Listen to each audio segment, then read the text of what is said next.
Hello there, I'm Presley, and today I will be reviewing and discussing the newest Bleach TYBW Walk anime episode. This episode covers chapters 489 to 494. So, 6 chapters in total, making this, the most chapters that the Thousand Year Blood War has covered in a single episode so far. Now, this episode does pick up from where the last episode left off again. With Ichigo arriving to where Kyuubi is, their fight starting, we do cut back over to what we skipped last episode, which was the head captain's orders to prepare. That happened at the very end of the same chapter where Ichigo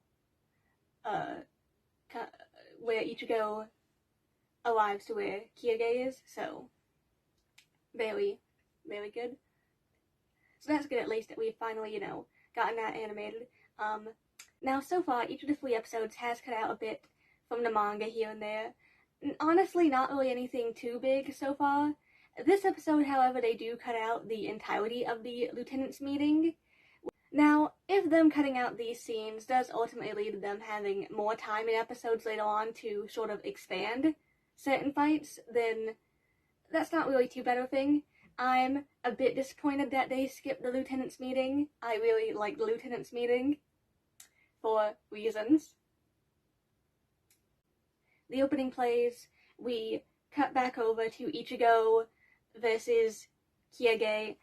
While they're fighting, we cut over to Yhwach, and then we hear that the Quincy's will be going forward with their invasion of the Soul Society. Now that one of the 5 special threats has been somewhat tied up at the moment, which clearly is Ichigo, since he's over there fighting Kyuubi. We cut back over to Ichigo and Kyuubi. Then Aeon appears. We see Miloro's Sun and Apache commanding him to, go all out and just, beat down Kyuubi. We do cut over to a new scene, which is Uryu looking for files on the Quincy's, and his dad walking at him and being like, "Why are you looking at this? It does not concern you." And Uryu being like, "I thought we were the only 2 Quincy's. What do you mean this doesn't concern me?" And Ryukin, he leaves at that point. We cut over to Ryunosuke and Shion, who are standing around there, and we have them talking to each other, and then we have a character whose name I'm not sure how to pronounce, that comes up to them and starts talking to them. And now you see, I could go 2 ways with this. I could try to pronounce his name, or I could just call him Discount Aizen. Now, Discount Aizen walks up to them and starts talking to them. Of course, we do see another scene of Uryu realizing that when his dad said that he wouldn't find what he wanted to know here, that he must have meant it was in his office. So Uryu heads over to Ryukin's office and, breaks into his drawer. Understandable. And he does find what he's looking for, actually.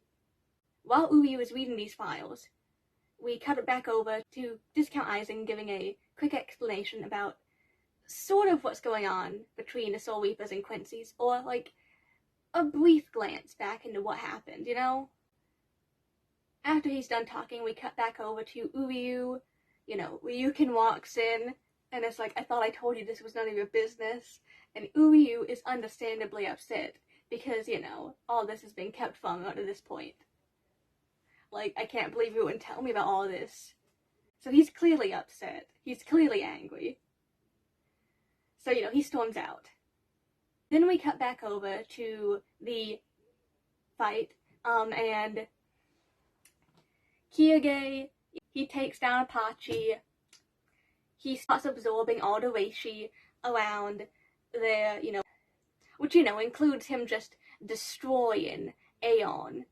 And, we can see it's clearly, like, harming other people in that area, him absorbing all this reishi.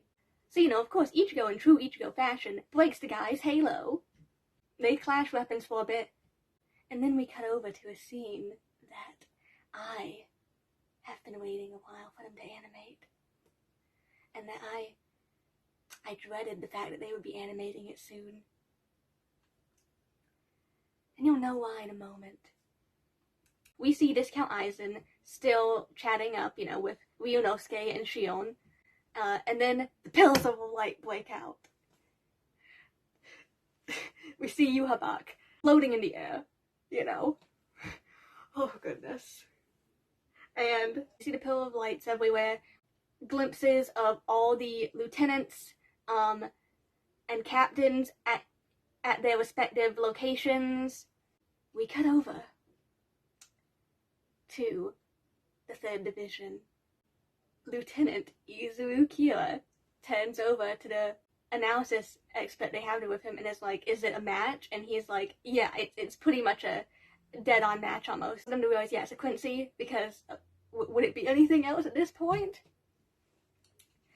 And before anyone has time to even blink, a blast shoots through the air, cutting through his side and severing one of the arms of Lieutenant Izuru Kira.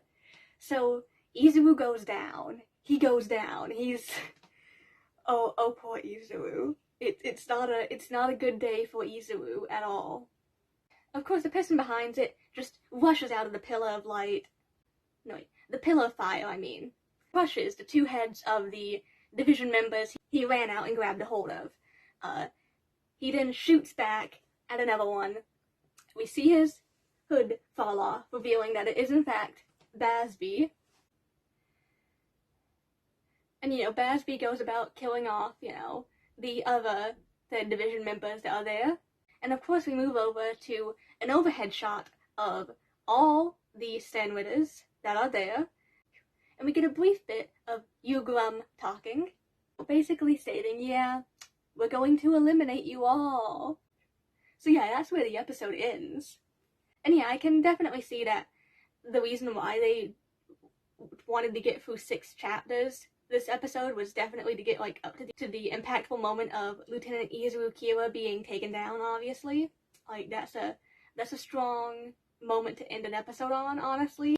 Now, in terms of the ending episode poems that they've had at this point, now I've been wondering about this because ultimately there's not enough poems just in the 1,000-Year Blood War volumes alone to cover the amount of episodes we're getting.